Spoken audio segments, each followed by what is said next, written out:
Alrighty, folks. Thanks for joining us today. Good afternoon, and welcome to Practical Guidance for SBIR Grants. We're going to give a second for our panelists to just adjust their audio and their videos. This is presented by Ignite, but we're lucky to have some of our subject matter experts here today that will be introducing themselves. So if all of our panelists are ready, we got a mic check, we got a video check. I'm going to hand it off to Dan, our moderator. Thanks for organizing this, Dan, and we're excited to listen to the conversation. And thanks to all of our other panelists. Enjoy the show, guys. Hey, thanks, Sam, and thanks everyone for joining us today. Sam, you're not doing yourself service. Obviously, we want to thank Ignite NY for hosting today's panel on SBIR for Global Entrepreneurship Week. Obviously, we also have a great panel that are experts in the field themselves. A lot of them have personal experience with SBIR through either their own startup or through the grant writing process. So I'm very excited for today's panel, and I'm very excited to take your questions because the main objective of Ignite is to provide practical knowledge and information for people who attend. So with that, I'm just going to briefly introduce myself and give you a rundown of what we're going to be doing today.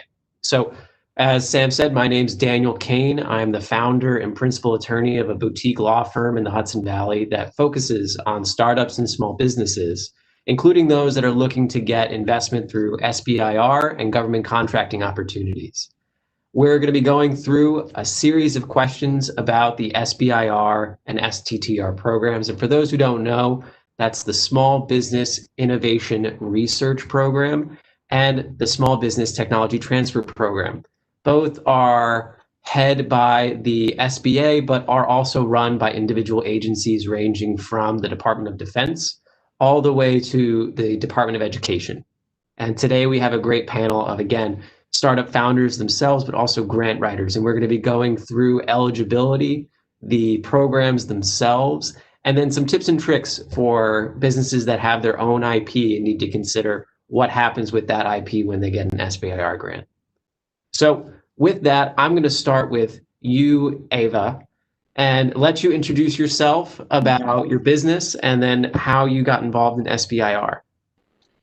Sure, thank you. Once again, I would like to thank Ignite for hosting this and for being able for me to share the panel with all these wonderful people that are so incredibly smart and talented. So a little bit about myself. My name is Evaguel Rhysing, or Eva Rhysing.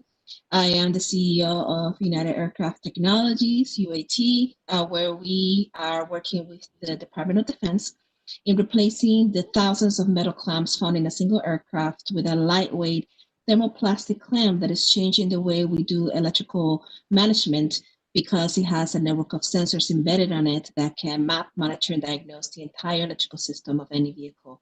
Essentially localizing faults and diagnosing, taking something that takes weeks down to hours. And I am happy to be here sharing my experience through the SBIR process and what's worked for me in my startup. Awesome. And thanks again for being here today. I'm going to throw over to Nancy Weinstein of Mindprint Learning. Mindprint like a fingerprint, because no two minds are alike. We do that because every ed tech company seems to have the word mind in it, so it's easy to confuse us. So Mindprint, I am the founder and CEO of Mindprint. I'm happy to be here today and appreciate your having me. Mindprint offers a scalable cognitive assessment for the K-12 and college markets. We enable students to develop their social emotional learning competencies around self-awareness and self-efficacy skills and enable teachers to differentiate instruction for students, which we believe will be the first time at scale. We received our first and only SBIR grant from NSF in August, so we're somewhat new to the process, so we know what those folks in the audience might be feeling like right now. And so our experience is somewhat limited, but we're happy to share what we know. Thank you. Awesome. Thanks again for participating and giving us your perspective. And last, Jaron Kuppers. Good morning. Well, it's afternoon now. Good afternoon, everyone. My name is Jaron Kuppers. I'm wearing two hats today, but primarily I'm wearing a hat as a grant writer for Amala Consulting. We do a substantial amount of SBIR, STTR proposals. And through the Small Business Development Center, the SBDC in Albany, We actually provide that service to a lot of companies for free through one of our SBDC programs. So if you're in New York State, you may be able to get some services from us at no cost, which can be very useful. And I also serve as a NYSERDA EIR, so if you're in that program, I might see you there as well. I also have a startup, so I've been through the process personally, but that was many years ago now because we're fairly established. But I was pretty intimate and know what it's like. I know what Nancy's position is. I remember the first time we got our first one. And then the other thing is I regularly serve as an NSF phase 1 or phase 2 reviewer for reviewing SBIR proposals. So I have some inside knowledge. And I work with pretty much every agency for the SBIR process, with the exception of NIH, HHS, which is handled by a different consultant within Amala. So that sounds great. Awesome. Well, hey, Jaron, thanks for joining us today. And also, I'm really glad that we have your perspective as a grant writer. I know you have your own startup and you have your own personal experience, but that's very unique. And we're going to be asking you some questions later on. Dan, may I jump in really quick? Just want to let the audience know this is meant to be for them. So if you have any questions, please put it in the chat feature on the right-hand side of the WebEx. I should have mentioned this in the beginning. And I will filter that through Dan. So any questions you may have throughout the duration of the program, please send them our way, as this is supposed to be as valuable as possible for you guys. And that will be my last interruption. Yeah. We want hard questions, so give us very hard questions, please. We'll see how well that goes, but hopefully Sam doesn't have to interrupt again because we have technical difficulties later on, but we'll see. So with that, Jaron, you mentioned the phases of SBIR, and I'm going to take this as an opportunity to just briefly go over everything for everyone. So for those who don't know in the audience, the Small Business Innovation Research Program is a way for the government to invest in new technologies and innovations to try and give some money to possibly some socioeconomic classes that aren't normally involved in the startup scene. Minorities, women, Native Americans, various groups that have a certain certification that they can get through the federal government. And when it comes to the phases are phases 1, 2, and 3. And it's important to know that because you need to know where you are with your business and where you are with trying to get a grant. Phase 1 is the start of the process, and you're looking to just prove the merits or the feasibility of an idea you have, which usually fits possibly a proposal or an idea that the government's looking to fill. Phase 2, you get more money to try and get toward that idea, toward that goal of developing a product, doing more research, developing more of the merits and the feasibility of something. Phase 3 is commercialization, hopefully. That's not the same as 1 and 2 because you're not necessarily getting money through the SBIR program in most cases. You're actually getting it through the agency. And again, small businesses are the focus of this program. And that's businesses located in the United States that have normally less than 500 employees and are controlled by a majority controlled by American citizens. And same thing with STTR, which is the Small Business Technology Transfer Program. You have an institution you partner with, but very similarly, it's for small businesses. It's to develop that innovation with a partner institution or a not-for-profit. So with that, I'm going to transition over to why SBIR. And Eva, you, as you said, UAT is an aerospace technology company that does a lot of military contracts or works in the aerospace industry and looks specifically for DoD, Air Force, and other SBIR opportunities. Did you envision going for SBIR when you started your startup? How did you get here? So originally, when you are new and starting up everything and figuring out how you're going to fund the development of the technology, we were fortunate enough that it started in a university. So some of it was worked on, but when it came to real, it needed funding before you could do any sort of private round for funding. And so SBIR came a topic, and we always go towards NSF. For us, NSF is the first you hear about, the I Corps. And it took me a while to learn about, oh, wait a second, DoD has some programs that could benefit my company. So we saw this as a way to be able to fund the development and of our technology, as well as to customer discovery from our end customers. Because by going after an agency that is going to use your product, you can learn so much more about what their needs are, what they care about, what they don't care about. And through the topic and solicitations process, you can see what is of high priority for them. And it became from a journey, okay, how do I fund this? Okay, NSF sounds good, but wait a second. DOD is the way to go for us. So it was like a lot of people first figuring out there's so much information, you don't know where to go, but it became a process for us, long story short, a process for us to fund development and do appropriate customer discovery within our market. Yeah, a lot of startups look to SBIR as a way to get investment the same you would get for angel investors in many instances. And I think you hit on something that a lot of people in the audience are thinking about. How did you find the right topic for your innovation? Because you and Darian had developed the clamp technology earlier than your SBIR grant, correct?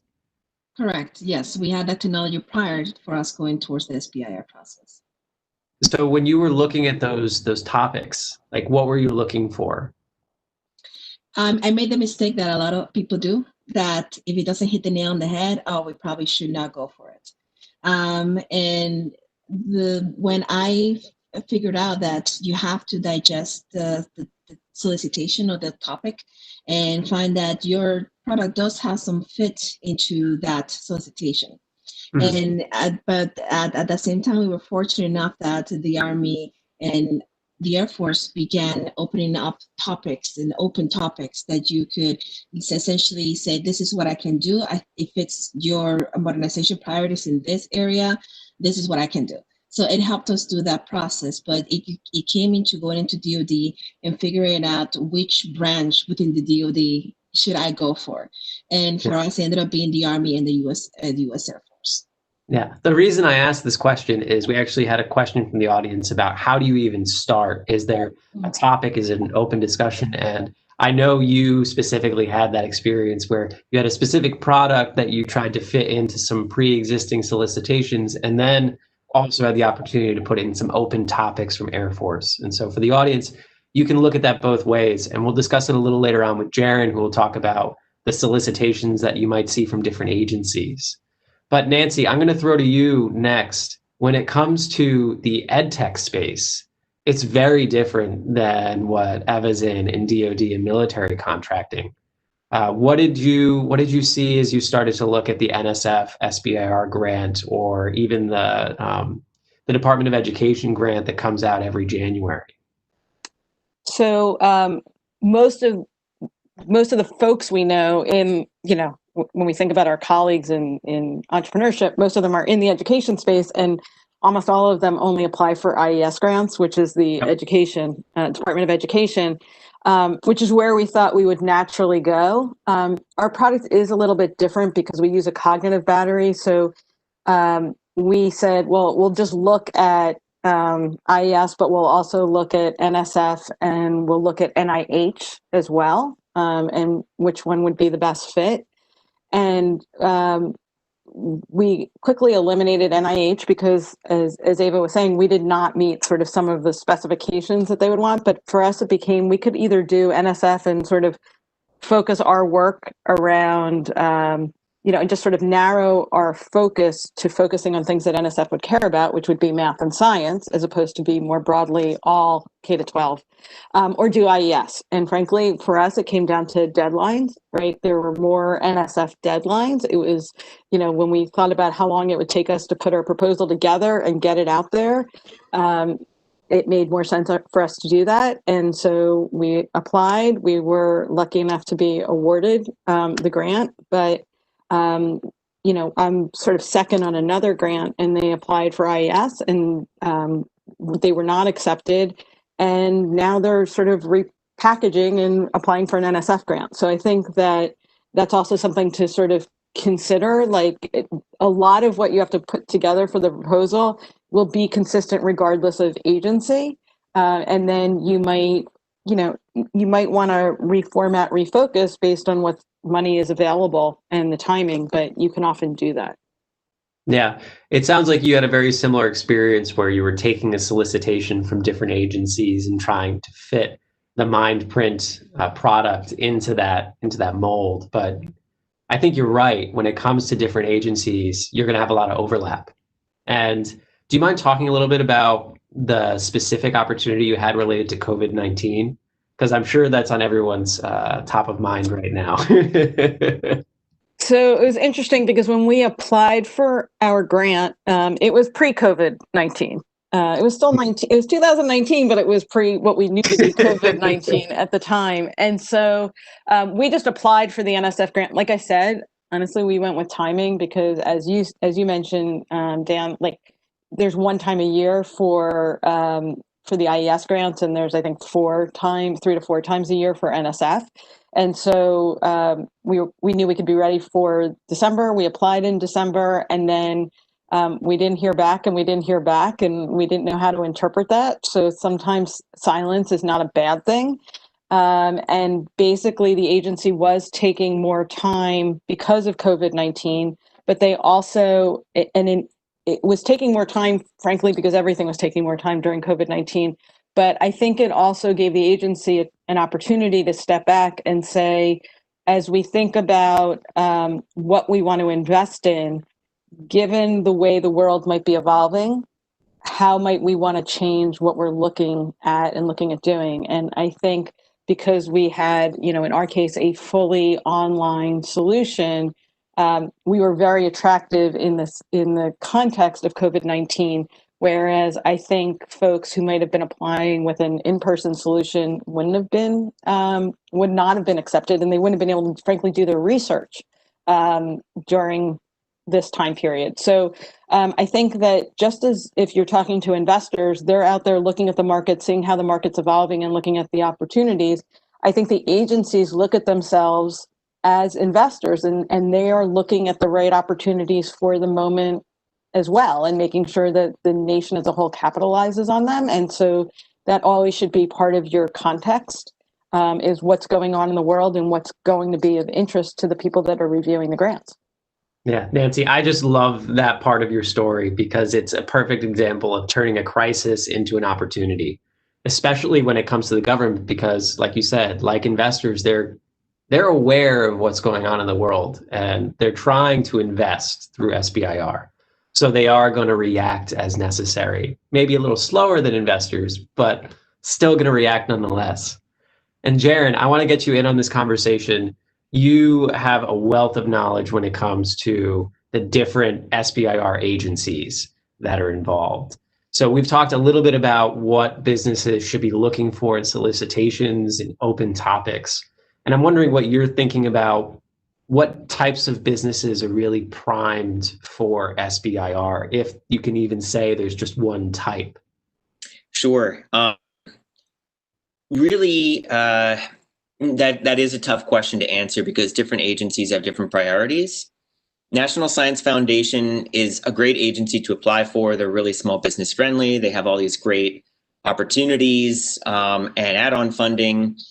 The only problem with them for some companies is that they're looking for high risk, high reward, what they call revolutionary, not evolutionary technologies. And in so limiting themselves, you really need to be doing something like really novel, and companies that are not necessarily doing that won't have success with that program. But that being said, and I should say at a high level, NIH is sort of looking for the same thing, or Health and Human Services is the parent organization for NIH. So I often use those interchangeably because most people don't know what HHS is. Yeah. I think they know now. They probably know now, right? But even for pretty much for the rest of those agencies, they're looking for things that are a little bit more practical. So they do want innovative stuff for DoD. They're going to have specific solicitations asking for innovations and for particular technologies. But if you have something that's of practical use to them, you can probably get an SBIR or STTR. And I should say for DoD in particular, having contacts within the DoD is very useful in getting them to write a solicitation for what you're doing. So if you have a really cool technology and you can drum up interest within the DoD, you can find yourself in a position where they're writing an SBIR topic for you. And I know many companies that have been successful through that route. So, it doesn't really matter what your technology is there. Anything from a very basic logistics app that lets them track equipment through, a very specific frequency laser. I've seen, a pretty wide range of companies applying. Yeah, I have two follow-ups to that. One, what do you think about the wide swath of innovations that people could be offering for this? Because obviously, some of us are thinking immediately technology products, like UAT's product, Mindprint's product. We have a question from the audience about whether or not like consumer services is something that could be fit into an SBIR grant. So NSF likely won't be interested in consumer services unless you're really innovating something in that space. But NSF is open to anything. I mean, there's really no closed-mindedness there. The only restriction for NSF is anything that might overlap with the National Institute of Health or HHS. Although even that line, they're starting to blur a bit. So if you are a medical company or a biomedical company, you may be able to apply to both agencies. When it comes to more like services things, you're probably going to be fairly limited to Department of Defense. It could be NASA or DOE as well, if those agencies are specifically looking for that service that you're providing. But I know a lot of service companies that essentially take their product and turn it into a defense product. Because remember, the Department of Defense wants to do everything. They literally are a microcosm of society. So if there's, and micro maybe isn't the right term there even, right? I mean, you're talking billions of dollars. So they need to do everything that anybody else does. Yeah. So I would just reiterate for the audience that you should be looking at every single agency, every single opportunity, because it's not just products that the agencies are looking for. Some have a greater propensity to swing towards products, but every single one of them, and especially as Jaron said, DoD, very well might want a service that they can use for service members or their activities abroad. And if I can just interrupt too, I just want to say, don't judge an agency by its name, because a lot of the agencies also fund the weirdest stuff. Yep. Like Department of Agriculture funds floating wind turbines. Department of Defense has done tons of research in elderberries. There's all sorts of weird things out there. So don't think for a moment that because your product wouldn't necessarily on the face fit for a particular agency that you shouldn't look at it. Yeah, but I see you nodding your head. Why don't you add on to this? Yes, I because exactly as Jaron said, I've learned myself as well not to judge just by the name of the agency, but there's an agency that is often glanced over and not really looked into. They're not so much as an SBIR submitter, but they do look a lot for services. Is the DLA. The Defense Logistics Agency. Yes, those are very good ones to look for that type of service, and also keeping an eye on the GSA. So actually, I'm going to ask another attendee question, and it goes to something, Jaron, you said earlier, but I'll open it up to the panel. Should you, as a small business with some IP or without some IP, really look for the networking opportunities with the point of contact at every agency? And how much is too much contact? Like, is there a line that you can't cross when you're trying to develop those SBIR? And Jaron, I'll start with you, and then I'll go to Eva, and then I'll go to Nancy. Yeah, pre a solicitation, there's no such thing as too much contact. You do want to make sure you follow the rules for contact that's allowable after a solicitation has been posted. DoD in particular has some pretty strict rules where you can't talk to the technical point of contact after a certain date. You're not going to get in trouble. They're not going to throw you in jail, but they're not going to be happy. building those relationships matters a lot for pretty much all the agencies. NSF, again, because they're open-minded, you want to create a relationship with your program manager, but there's going to be no closed-mindedness there, so you don't have to like convince them that they need this. And we're going to get a little bit later into the difference, I think, between the different agencies in terms of a granting agency versus a contracting agency. But for now, we're not going to jump into that. But yeah, DoD in particular, there's a pretty big need there for creating relationships, especially because if you're not from that environment, like Darian happens to be for UAT, you're going to be lost in alphabet soup and not really understand half of what they're talking about, because they just take a sentence that should be English and they just turn it into something that's incomprehensible without a dictionary, like a DoD to English conversion dictionary. Or perhaps an attorney, but we don't need to talk about that. Eva, what were you going to add? Oh, you made me cry. It was so true. That was hilarious. Yes, it is important for you to do a lot of connections with the DoD. It is true. It took me like almost a year to understand the soup of the alphabet, the soup that they throw at you in the jargon. But especially with DoD, it's very important to go for those relationships, because not only does it serve as a customer discovery and understand what their needs are, so you can best serve why you're submitting this proposal, it also helps increase reputation of your company, of your brand, because especially DoD, they're risk averse. They want to see your execution history, want to be confident that you can deliver. So being involved in the community, talking to program managers, talking to other programs that they have within the DoD is a great way for you to start getting the word around for your technology. And of course, I'm echoing what Jaron said, learn the terminology, not only for lawyers, which that's a whole different thing, but learn the terminology for DoD, because we may say soldier, they may say warfighter, and it's simple things like that connects with them better when they review. Yeah. Nancy, is there anything similar going on in the ed tech space with the Department of Ed or with NSF?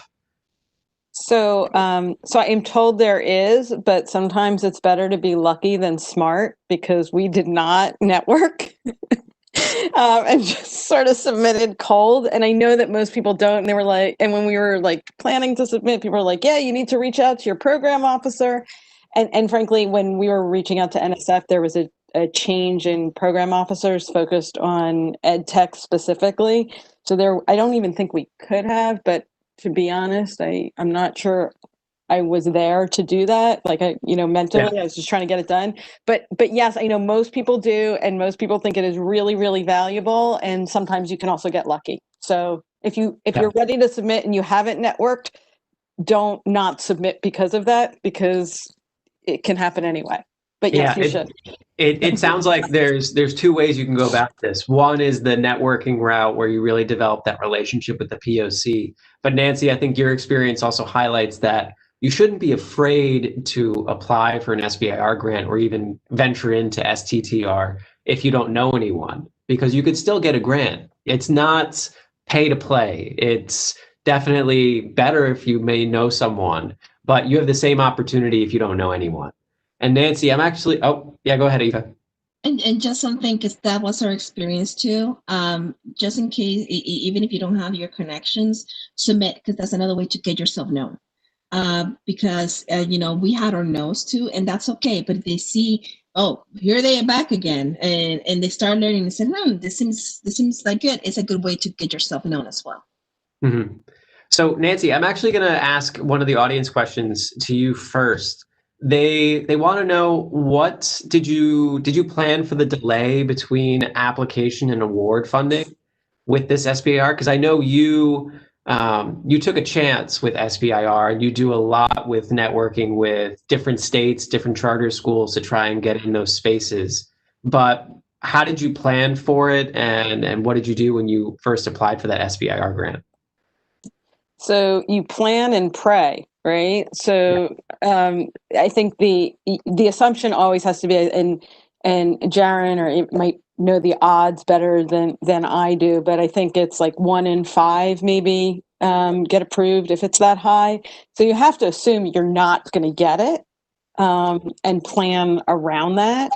And hope for the best. So, and especially from our perspective, there's such a massive delay because of COVID in terms of their typical turnaround. So, I mean, I'm still not sure how all this plays out, but like my grant started in June, but I wasn't approved until August, right? Just to give folks a sense, right? And that meant I couldn't actually collect funds until September, late September. So I think you can't, if you are applying, and I encourage everyone to apply, like I will say, it is the cheapest money that's out there in terms of you're much better off with a grant than trying to take venture capital money or angel investor money. And there's a cost to everything, and the cost is your time and your effort in terms of doing the grant and the risk of it not being approved. But you can't plan on getting approved, and you're not going to, like, at least when you're talking to investors, they're giving you a sense of whether or not they're interested, so you can plan a little bit better. You don't get as much feedback from the grant agency, Yeah. so you don't really know. But Nancy, actually, in that vein, when you're talking to investors for Mindprint, how do they feel or how do they react to you having an SBIR grant? So I have that NSF logo all over my stuff, and it gives us so much credibility. I mean, it is, we work with Penn Medicine, so we always had Penn, but the NSF logo is a little bit brighter, a little bit bigger, and definitely more appreciated. And then it also works. So there's sort of credibility with investors, but there's also with clients. So for us, we work with schools, as you said, and we work with public, private schools, universities across the country. And knowing that from a product perspective, that you got an NSF grant just says, you've been vetted, you have good research, you have a thought out plan. And so they're not so worried about, in education, you need efficacy studies. So like, they don't ask me about my efficacy study because they see that I have an NSF logo on my presentation materials. And so that sort of enables me to check that box and get to the real meat of the product and whether or not it's a good solution for them, as opposed to whether or not we meet the minimum requirements of efficacy. Mm-hmm. Eva, same question to you. When you're talking to investors or even talking to potential partners in the aerospace industry, how does it fall on the SBIR grant? Do they like it? Do they hate it? Do they just question it? No, a lot of them actually do like seeing that we've been able to be awarded SBIR grants because it serves as a way of a customer validation, a customer fit, because there are customers. So that's why it's good to aim for your end customer.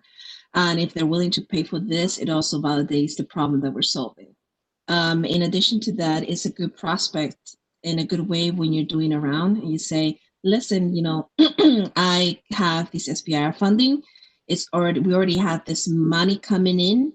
Will you be willing to invest in us and add to our working capital to get this even going in improving on our route? So they're putting money on or money that's already there for you. So they're sure that you're going to be working throughout. And a lot of them, they know how difficult sometimes it is to get an SBIR, and they like seeing that process. Yeah, I think for a lot of investors out there, if any are in the audience, and they're looking at you, Nancy, for Mindprint, and you, Eva, for UAT, DoD and NSF are willing to put their money in these companies. So obviously investors really should think about it too, because the government doesn't take that lightly. So I think you both hit the nail on the head there. And Jaron, you actually have alluded to this a few times now, and I think this is going to be a great topic because we're getting a lot of questions about writing the actual application for a grant. Can you talk a little bit about the difference between the grant agencies and the contract agencies? Sure. Yeah, it's an important distinction. So some of the agencies are grant agencies, and at a high level, what that means is they're interested in your technology doing well for the betterment of the country in general. There's no specific end goal or end product for that agency that they're interested in. Contracting agencies, on the other hand, they have a direct interest in what you're doing. So DoD, for example, or NASA, when you get an SBIR from those agencies, 9 out of 10 times, it's really a contract that you're getting, not a grant, in so much as they're paying you to develop something for their pain point. They're your customer, and your phase 3 for them is them buying your stuff. Most of the time, a phase 3 for DoD means they're giving you more money before you can buy something. It's rare that after a phase 2, you have something that's product ready. So don't feel like in 3 years you need to have something ready. But there are companies that provide things that works out that way. But the goal there is to design something to their specification. And some DoD SBIRs are ridiculously specific, like a list of specifications that you need to meet, and you need to be familiar with some of the DoD specifications for things. Similarly, for NASA, they want to go to the moon, and they have some specific need that needs to be filled, and you're doing it for them. There's nothing wrong with going with either one. I mean, from an accounting standpoint, from all other perspectives, it's about the same thing. The difference is in your commercialization strategy. For NSF, that's a very important part of the proposal. They care more about that than anything else, but that requires understanding your customer in depth. For DoD, if you're applying, that means your customer is DoD, so you need to understand DoD in depth, which is part of why we said earlier, making contacts, understanding how to swim through soup of alphabet stuff is really important. And I'm not understating how many alphabet-y things they have. I mean, it's really mind-blowing. I just will say, as a former government bureaucrat, the number of 3-letter agencies and 4-letter agencies and 5-letter agencies continues to grow with every year. So you definitely should be looking for an acronym table, which SBIR actually provides on their website, to learn those different agencies and speak the lingo, because you're going to want, especially for those contracting agencies, to know how they speak and what they're talking about. But Jaron, just to reframe it for the audience, when you're talking about grant agencies and contracting agencies, it's not so much the process of getting the SBIR that's different, it's that the end result is different. The end result with the grant agency is not as specific, it's wider, it's more societal in a way, whereas for contracting agencies, you want their contract at the end. You want DoD to purchase your stuff. Eva, I see you nodding your head. I know you want them to buy your stuff. And it's just the end result that you're looking at. Is that fair? That is a fair assessment. Yep. And one of the things I'll just mention real quick too is the reason we talk about DoD so much is when you look at the breakdown. So essentially the SBIR program was congressionally mandated. And so it's based on a percentage of an agency's funding. So since the DoD gets like 1/3 of all government funding, they give out way more DoD grants than everybody else. Or excuse me, SBIR grants than everybody else, which is why we keep focusing on them. But what you think of as the Department of Defense, if you're not familiar, is really very different from what the agency is as a whole. So people think like Army, Marines, Navy, Air Force, Marines actually being part of the Navy, which some people don't even realize. There are an additional 14 components that do SBIR STTRs. That's not all the military components there are, and you don't know probably almost any of them. Eva had mentioned DLA earlier, Defense Logistics Agency, so that's a big one. So don't think of it in the term of just war fighting. That's why we keep saying they're really broadly applicable. Yeah, and I think that's actually a great point. The SBIR program is facilitated by SBA, and DoD, NASA, NIH are the biggest players, at least by the metrics that I've looked at recently. That's not to say that other agencies don't have SBIR grants. A lot of agencies do, all the way down to some agencies that only have one SBIR grant they give out a year. So you're absolutely right in that regard that DoD is a big player, but you're also right that earlier you said it's you said microcosm. I would call it a twin sister of society, and they buy everything when you think about it. If you've ever been on a military base, it's not just guns and ammo. It's light bulbs in each room. It's tires for their cars. It's the cooking services, the accounting services. There are all these things that go into running a military operation that you don't normally think about, like you said, Jaron, with DoD. And so with that, I think everyone needs to just keep in mind what we said earlier. Look at SBIR grants across government. Don't just look for an agency that you think covers your topic area. Like if you're a sustainability business, don't just look at the EPA. You might find something from NSF. You might find something from DoD even, because they have to do environmental studies on their bases. So you may find something from HHS because they're interested in air quality. Yeah. So really broad. Think outside the agency. Yeah, and actually with that, I'm going to transition to our last topic for the discussion before we just have open Q&A, and that's protecting your IP rights when it comes to SBIR. And Eva's smiling because she knows I'm going to her first.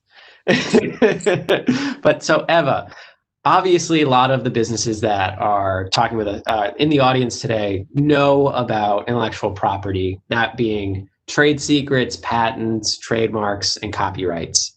And they might have some IP already, but they might also be looking to develop it through SBIR and STTR.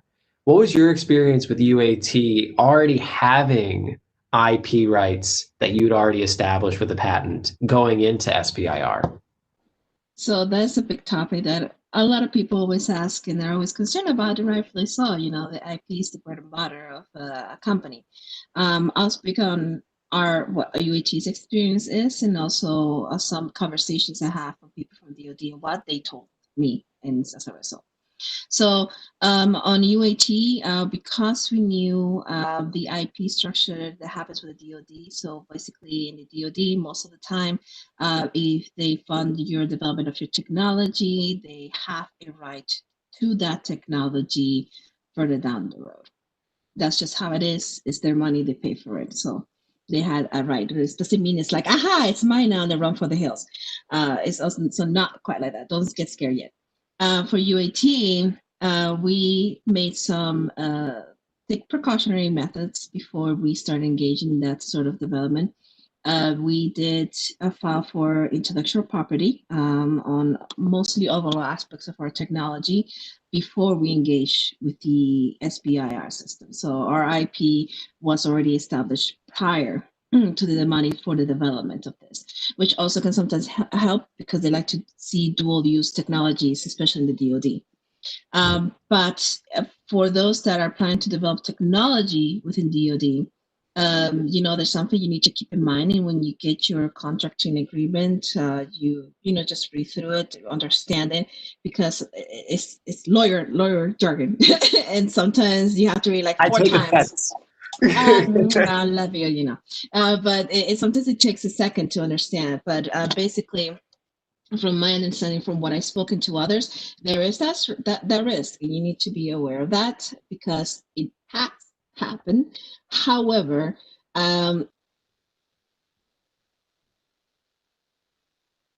Oh. anything? You broke up a little bit. You broke up a little bit. I broke up. Am I okay right now? Yeah, you're good right now. You're good right now. How are you finishing up your thought? My thought is that, you know, it has happened before, but lately they're trying to be a little more friendly towards small businesses. And I asked the program managers, contracting officers, generals, and others. And a lot of them, they say that this is there. So in case, you know, a small business goes under. So Eva, you broke up again, but I think I know where you're going.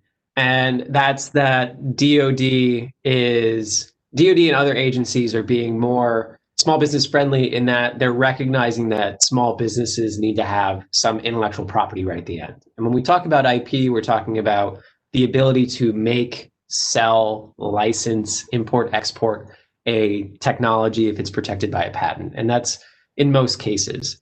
Jaron, I want to ask you, when you're working on these grant applications or you're working on your own startup, do you normally have IP protections beforehand, or are you going into it, like Eva said before, looking to develop a technology that you then have a license to use? I'm sorry, can you repeat the question? Sure. Hey, Hopefully I'm not breaking up. No, I think it's just on my side. I missed a few words in the middle. Sorry, was I using the legal jargon that Eva keeps throwing? What I wanted to get at is, when you're drafting grant applications for clients with Amala, or you're even doing it as a startup founder yourself with no IP before the SBIR grant and looking to develop it and maybe get a license down the road, what are you seeing, and what are the best practices for people who are looking to do that? So it's funny because IP rules are different based on agency, but it really is only all agencies fall in one bucket except for NSF. So NSF here, you'll continually hear, is sort of like the exception to a lot of rules, but NSF retains no interest in your technology. So in a lot of ways, that's a great organization to work with. They don't even have specific rules and are pretty small business friendly when it comes to STTRs, in terms of making sure that the universities don't take more than their fair share of the IP. And generally, that an STTR does mean you're in bed with a research institution for forever. But for the other agencies that retain some intellectual property rights to what you're doing, you need to really understand the risk reward of getting that free money versus finding yourself in a position where an agency has the rights to use your technology without your say. But you should really understand too that they rarely end up doing that unless it's in a specific situation where you as a provider can't give them everything that they're looking for. So for example, where I've seen NASA do that is, say you're in charge of making a nose cone and they need 5 of them and you can only make 1 in the next 4 months, and then they'll take what you're doing and give it to a third party. And there's a lot of risks associated with that, because even though they're signing all these agreements, they're still in the end going to get access to trade secrets and stuff. But for the most part, it's something that you want to be careful and think about what that means. So what I would say is, when you're structuring your SBIR, if you can use that to create a fence around your intellectual property and limit the scope of the SBIR to only intellectual property components that you don't have, or you have less concerns about, you can be really creative and then sort of block off what essentially the federal government has access to. So for example, if you're a company that makes hardware and software, you might write it in such a way that they get access to the hardware, but none of the software. And so you can retain control over your technology, as an example. Yeah. So there's some strategies there. Just think creatively and sort of drafting this scope, because their access to your technology is generally limited to the scope. Yeah. And I would just reiterate that for everyone's primary concern, this is a program to benefit small businesses. So the government wants to benefit the small business in the end. They want to give a license or a contract to that small business to make it for them, or to not flood the market with a DoD contractor that they're using making their product. So just keep that in mind as you're going through this. But I think, Jaron, you hit a great point, which is, if you're going into SBIR with IP or without IP, you should really have an intellectual property strategy going in, because either you're trying to protect IP you've already gotten a patent on that your investors are already invested in, or you're going to be developing something that complements something you already have. And with that, Nancy, I'm actually going to ask you a follow-up, because I know that Mindprint has some proprietary methodology in it. How much of that did you have to disclose to NSF when you got their SBIR grant? So I have to start by saying thank you, Jaron, for your qualification around NSF, because I was starting to think that I missed some of the fine print about the government's access to our technology. So, because we have an NSF, so thank you for a small heart attack. a small. I hope that I keep smiling. Somebody will have to go back to the videotape. So in terms of disclosure, they were actually, I mean, to your point, like the people that are in the SBIR program want you to be successful. Like they're on your side, right? They might not invest in you, in which case, but they just want you to be successful. They're there for you. So they ask you to, you write up your proposal and they're going to look at it, but they're very they want you to understand that what you write is public domain. And then they also give you the opportunity to basically blackline your document before anything gets sort of published out there for what is proprietary and what you don't want to share. We did come in with a lot of proprietary intellectual property, which we continue, which is not touched by them nor seen by them. And then when the work that we're doing, we're speaking to it in specific terms, but as far as the technology goes, it's pretty vague. Like there's nobody in there peeking in our black box and knowing what's in our black box. Like they care about the outcomes. And a point that is worth reiterating that Jaron said earlier as well was NSF is really, really focused on commercialization plan. Like I was kind of stunned as I had been through the process, like post grant. Like I thought that they would be like all over what my research plan was, and all they want to talk about is what my commercialization plan is for the future. So they want us. I'd almost take it as they want to know that you have, for NSF at least, they want to know that you have the technology kind of locked down and that you're going to prove it out. But they take that as a given based on, I think, who they're investing in, and then the concern is we want you to be successful, and so we want to make sure you're going to be successful, and all we want to know is how you're going to be successful by making money. And so, no, it's really like it is true though. Like I laugh, but it's absolutely true. Their metrics are how much money did you make and how many jobs did you create? That's the success metrics for their program. So how do you determine that? Not based on how much what your R&D is, but what your commercialization strategy is. How many widgets are you going to sell? Yeah, and is that true for all the agencies? I'm sorry, you said that's only true for NSF? I think that's important for the audience. I didn't mean to cut you off. No, that's a great point. Yeah, I often give some webinars on this, and I have a great slide that shows priorities by agency. Commercialization is like 4 out of 5 stars or 4 out of 4 stars for NSF, and it's like 1 star for other agencies. So somewhere like DOE is 2. It's just as for perspective, right? It's so important to them. They don't even care what you're doing from an R&D standpoint. In the end, if you do a phase 2 and all the add-on funding, they're giving you more than $2 million. And the final report is they want it to be about 5 to 10 pages on the R&D that you did, right? So they don't care. They expect, if you're smart enough to get where you are, that you're smart enough to take the technology where it needs to go. They don't believe that necessarily that you know how to turn that into a product. So that's actually a great segue to our last question that we are probably going to be able to take from the audience, which is... Kane, can I interrupt and say one quick thing about IP? Because this is a question I get a lot. I don't know. Yes, absolutely. People always want to know what government employees and reviewers get to see and all that kind of stuff, because you will likely have to disclose confidential information in your proposal. So you'll mark the pages of your proposal that have confidential information. Reviewers who see it are subject to some pretty strong legal documents. And I should mention that federal employees who disclose information, the consequences for them is closer to jail time. If you tell another corporation they steal it, that's espionage. But if a federal government employee discloses that information, they can go to jail. So they take it all very, very seriously. It's a big concern people have.